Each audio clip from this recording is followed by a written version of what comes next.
I really want to get into sim racing. I mean, who wouldn't? Training real life driving skills, battling people online, and setting lap times, all from the comfort of your own house. It sounds perfect, right? So what's the catch? Well, money. And I have none of it. But I have no money. My entire For You page is filled with the most insane sim rigs you've ever seen. I'm talking triple monitors, VR support, and direct drive wheels that look like they could snap your wrist clean off.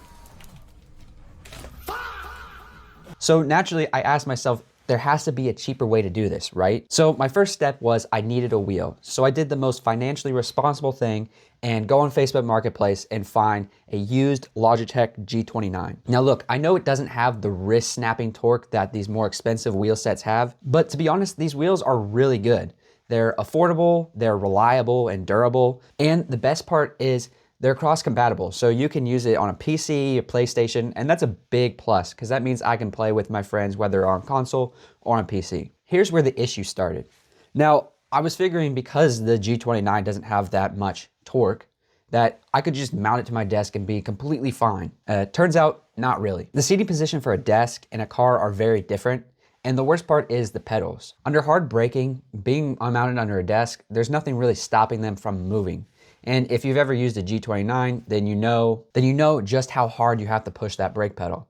And it makes it really hard to do anything like trail braking or just driving the car normally. And the worst part is it's killing my lap times. So clearly I need a rig. The issue is sim rigs are expensive. So instead of buying one, I had a better idea. I'm just gonna build one. Now YouTube is absolutely filled with people who have done this before. So I thought, how hard can it be? So our first step is to find the material.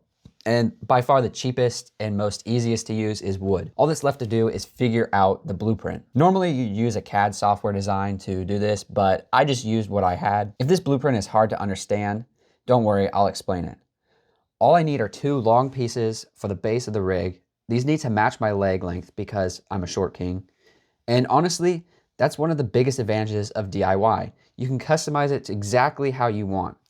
Next, I cut 2 shorter pieces for the front and back platforms. Then I needed a way to mount the car seat. Don't ask where I got the car seat, it fell off a truck, okay? And as much as I'd like to say I carefully planned the supports and mounting points, I didn't. I got bored, so I just eyeballed it. Judging by my facial expression, I'd say the seating position is acceptable. Now, this next part is pretty important, the wheel mount. This part needs to be perfectly level and perfectly measured so that you get the proper angle. And never mind, I just eyeballed this too. You might be wondering, how did you just eyeball the most important part of the rig? Simple, I unleashed my master craftsman instincts.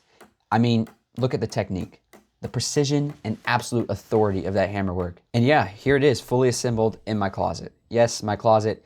It barely fits. Like if it was just 1 inch wider, it would not fit at all. Now the most important part, how does it feel? Well, honestly, it feels amazing. There's no more brake pedals moving under braking. I can actually properly trail brake now. It's just the whole immersion of it. It really feels like I'm actually sitting in a real car. I could definitely see myself doing some more longer stints and actually maybe even do some endurance racing. Now, obviously it's not perfect. There's a lot of things I still have to dial in and tweak. And I mainly want to get it so that I can do live streaming and videos like that. Anyway, until next time, I'll see y'all later. Peace.